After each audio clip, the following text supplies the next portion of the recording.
আপনারা যদি 420 হন কেউ কেউ, আমি কিন্তু 440 ভোল্ট। যত ভয় দেখাচ্ছে 440 ভোল্টেজ, সে ভয় দেখানো কথাবার্তা।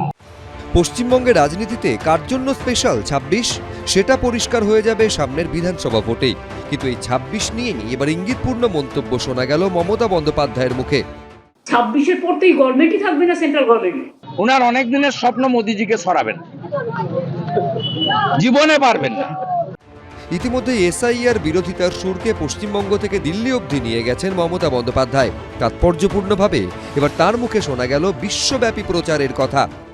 অনেক ঘটনা ঘটে গেছে ইতিমধ্যে, আমরা কিন্তু এখনো মুখ খুলিনি, ভদ্রতা করেছি, পার্লামেন্টও চালাতে দিয়েছি। আমায় আঘাত করলে কিন্তু আমি প্রত্যাঘাত করি। ইন্ডিয়া এই ডেমোক্রেটিক সেটআপ আর ডেমোক্রেটিক কালচার নিয়ে দরকার হলে ওয়ার্ল্ড ওয়াইড আমি প্রচার করব। কদিন আগে বিহারে ভোট হয়েছে, 243-এর মধ্যে 282 বিজেপি পেয়েছে। দিল্লিতে 27 বছর পরে ফজরিওয়াল হেরে গেছে, বিজেপি জিতেছে। এবারে চিটিং তৃণমূল হারবে, বিজেপি জিতবে। বিজেপিকে পশ্চিমবঙ্গে জেতাতে এসআইআর করছে নির্বাচন কমিশন, এই অভিযোগ প্রথম থেকেই তুলে আসছে তৃণমূল। ভোট যখন দোরগোড়ায় তখন এদিন ফের একযোগে কমিশন ও বিজেপিকে নিশানা করলেন মমতা বন্দ্যোপাধ্যায়। চ্যালেঞ্জ করব, যদি ক্ষমতা থাকে জেনুইন ভোটারদের নাম ভোটার লিস্টে তুলে নির্বাচন করুন, ফ্রি অ্যান্ড ফেয়ার। কিন্তু যদি মনে করেন to demolish the democracy, to bulldoze the democratic rights of the people, then please understand that nobody will be spared. People will reply one day. SIR এর নাম করে সর্বনাশী খেলা খেলছেন, সর্বনাশগ্রস্ত লোকগুলো। এরা আদৌ এদের সাইকিয়াট্রিক প্রবলেম আছে কিনা আমি জানি না। জঙ্গিদের মতো কথাবার্তা, ক্ষমতা হারানোর ভয়ে উন্মাদ হয়ে গেছে। 15 বছর কাজ করার পরেও, 500 ভাতা বাড়িয়ে দেওয়ার পরেও এত ভয় কেন? এটা ক্ষমতা হারানোর ভয়ে আতঙ্কিত। ফাইনাল ভোটার লিস্ট বেরোলে এই খালা মমতাকে বলতে হবে যে আমি ভোটে লড়বো না। উনি প্রাক্তন হবেন, উনি জানেন। আপাতত সবার নজর পশ্চিমবঙ্গের ভোটের দিকে, কিন্তু 26-এর পর কেন্দ্রে কি হবে, কিসের ইঙ্গিত দিলেন মমতা বন্দ্যোপাধ্যায়? সুমন ঘরাই, বিজন চক্রবর্তী, এবিপি আনন্দ। পার গাড়ি থেকে 100-200 করে টাকা তুলতে থাকে, 50% এসপির কাছে যাচ্ছে। পুলিশের বিরুদ্ধে তোলাবাজির অভিযোগ তুলে বিপাকে ময়নার বিজেপি বিধায়ক অশোক দিন্দা। বিজেপি বিধায়কের বিরুদ্ধে শতপ্রণোদিত মামলা করল পুলিশ। সোমবার তাকে থানায় হাজিরা দিতে বলে নোটিশ পাঠায় ময়না থানার পুলিশ। যদিও হাজিরা না দিয়ে আইনজীবী মারফত চিঠি পাঠিয়ে সময় চেয়েছেন বিজেপি বিধায়ক।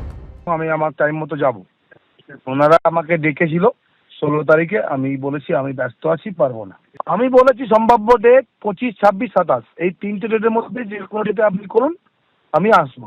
নোটিশ রিসিভড হয়েছে, উনি রিকোয়েস্ট করেছেন ওনার আইনজীবীর মধ্য দিয়ে যে ওনাকে যে ডেটে আমরা আসতে বলেছিলাম ময়না থানাতে, সেখান থেকে উনি ওটাকে আরও এক্সটেন্ড করেছেন। ওনার কিছু ব্যস্ততা থাকার কারণে উনি আসবেন বলেছেন, বাট ডেট নিয়েছেন। 11ই জানুয়ারি ময়নায় রাজনৈতিক সভা করে পুলিশের বিরুদ্ধে তোলাবাজির অভিযোগ করেন বিজেপি বিধায়ক। এখানে মৎস্যজীবীদের থেকে প্রত্যেক দিন যে হারে টাকা তুলেন সব রেকর্ড ভিডিও আছে।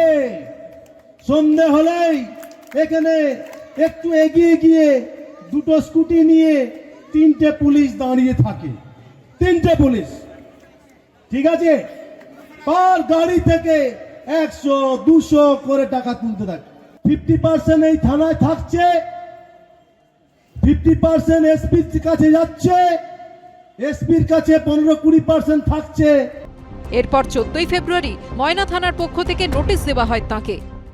এইভাবে শাসক দল তৃণমূল কংগ্রেস তার দলদাস পুলিশকে দিয়ে ভারতীয় জনতা পার্টির নেতা নেতৃত্বের নামে নানা ধরনের মিথ্যা মামলা দেওয়ার চেষ্টা করেছে এবং তার যোগ্য জবাব দেবে। আইনের পথেই চলবে, এ বিষয় নিয়ে আমাদের কোনো বিষয় নেই। কিন্তু একথা বলতে চাই, সামনের যে বিধানসভা নির্বাচন 26-এ অনুষ্ঠিত হবে, তৃণমূল কংগ্রেস রাজ্যের এই পুলিশ প্রশাসনকে দিয়ে নির্বাচনী বৈতরণী পার হতে পারবে না। যখন যা মনে করবে মানে মুখে বলবে, এটা তো হতে পারে না। তো সেই জায়গায় এটা যদি না করা হয়, তাহলে আগামী দিনে আজকে বিধায়ক বলেছে, কালকে পঞ্চায়েত বলবে যে পুলিশ পুলিশ কালীঘাটে টাকা পাঠায়, এইসব অন্যায় কথাবার্তা বলবে। এই ধরনের কথা দ্বারা প্রমাণিত হয় ওরা বাংলায় জ্বলছে, ওরা দিশেহারা এখন। মাসখানেক পরই রাজ্যে বিধানসভা ভোট, তার আগে পুলিশের বিরুদ্ধে তোলাবাজির অভিযোগ ঘিরে তৈরি হলো নতুন বিতর্ক। বিটন চক্রবর্তীর রিপোর্ট, এবিপি আনন্দ, পূর্ব মেদিনীপুর। এবিপি আনন্দ, এগিয়ে থাকে, এগিয়ে রাখে।